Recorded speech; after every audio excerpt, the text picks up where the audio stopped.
Welcome to Manage to Engage, the podcast from clearandopen.com, dedicated to the evolution of you because businesses grow when people do. Serving leaders, managers, and people who will be, helping you reach excellence in your work and achieve your personal goals at the same time. Sign up for the free course at clearandopen.com.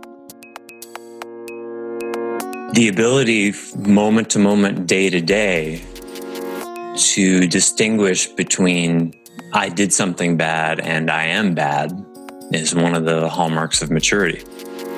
Because someone who's unconsciously going into an I'm bad place will live a life of excuses. Hi, it's Joseph, and thanks for tuning in to Manage to Engage, the podcast from clearandopen.com.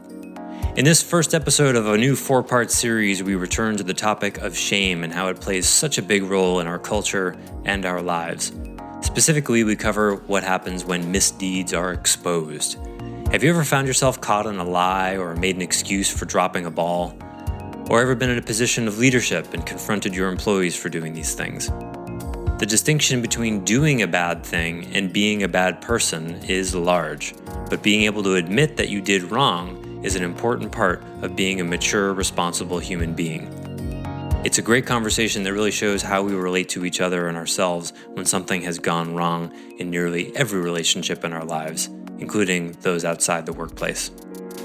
This episode is from a recent weekly member webcast. For more information about the many benefits of Clear and Open membership and how to get the help you need in conversations like this, please go to clearandopen.com. Thanks so much for listening. Let's dive in. So, I have a question, an inquiry for us today. Any burning questions before we go down the road of the inquiry? Yes. Dialectic inquiry. Okay, dialectic inquiry averted. Peter has a burning question. Well, I'm not sure it's a question, but an observation. I was listening to the recording of last Thursday's Clear the Issue class. Yes. I was really engaged in the distinctions that you were drawing between shame, remorse, guilt, and things like that. And I was noticing that when I think of shame, I don't think I've ever really felt it to the point where the example that you used of feeling evil or not, like I didn't deserve to live. Now, maybe you were just saying that as the extreme where it can go to its extreme, but I don't believe I've ever felt that. And one of the things that I associate shame with is the idea that a part of me that I'm not proud of, and maybe and would like to change, has been revealed to somebody that I may not ever be able to regain their trust, confidence, and love because of this flaw that I have that's been revealed in me. That's kind of what I associate with shame. Just wondered if you wanted to comment on that. Yeah. It's more of a loss of something from me versus the remorse, which might be a regret in relation to a harm you've done to somebody else. So in that scenario, the key distinction that you bring there is that an aspect of you has been revealed such that you've lost the love, trust, respect, whatever of that person. That would be different. It would be different to say that you've done something to lose that trust, love, etc. Do you see the difference there? One is I did something bad. The other is I'm bad. And now it's finally been revealed. And the implication is the badness has been revealed. Therefore, it was always there. See, the way you said it was, it's been revealed, not I did something bad. It's been revealed that the badness was there all the time. You see, the way you phrased it, the implication was you've been in a existential battle against repressing your core evilness your entire life. You see, that's the paradigm from which that came. Okay. I thought of it. Yeah, you see what I mean? Because I was thinking the application, which I didn't make clear a minute ago, was that I think I would imagine something like having lied to a client to protect my ass and then imagining having that be revealed. Okay, but what's revealed? The action or an essential quality of your being? Maybe an essential quality of my being, namely being dishonest or something like that. Yeah. And I've known you for about 15 years, and being dishonest does not occur to me as one of the essential qualities of your being. Thank you for that. And I guess that's true. It's not an essential quality. It is. Yes. Well, I just was about to clarify. Okay. Sometimes I'm dishonest. Sometimes I lie, and that's not something that I'm proud of. It's not an essential quality. Yes, I think you're correct. And that's really what we're talking about here is the difference between I did something bad and I am someone bad. So people will usually, when an excuse, deflection, or logical fallacy gets made, it's because someone is defending against shame. Reality shows up. Hey, this happened. You dropped this ball.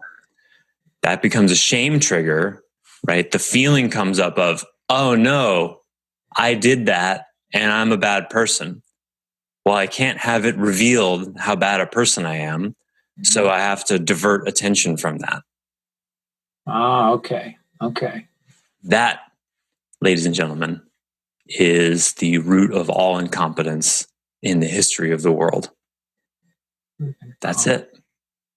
We live in a shame-based world, and every culture has got sort of their own different expression of it, but that's it. So let me see if I can take this to the next, put this in a context that I think you are trying to give us. Then if that deflection that you just characterize it as is the root of all incompetence in the world, then to avoid the shame that we feel, if we could see that we don't have to, that it doesn't mean what shame means, which is that we're a bad person. It means we've made a bad choice and we have some flaws that we need to work on. Mm-hmm. And if we were to, rather than deflect that, own that, that then becomes the avenue and the means by which we learn and grow. Amen. Mm-hmm. I understood that. Thank you. The ability, moment to moment, day to day, to distinguish between I did something bad and I am bad is one of the hallmarks of maturity.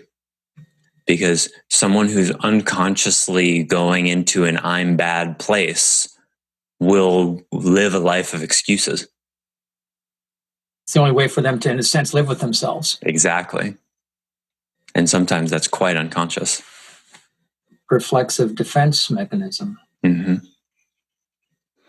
And so that's where sort of the paradox shows up of only strong, mature people can admit they screwed up. Right? We sort of know this intuitively, right? But why is that? Well, because when they screw up, it doesn't go into a shame bucket.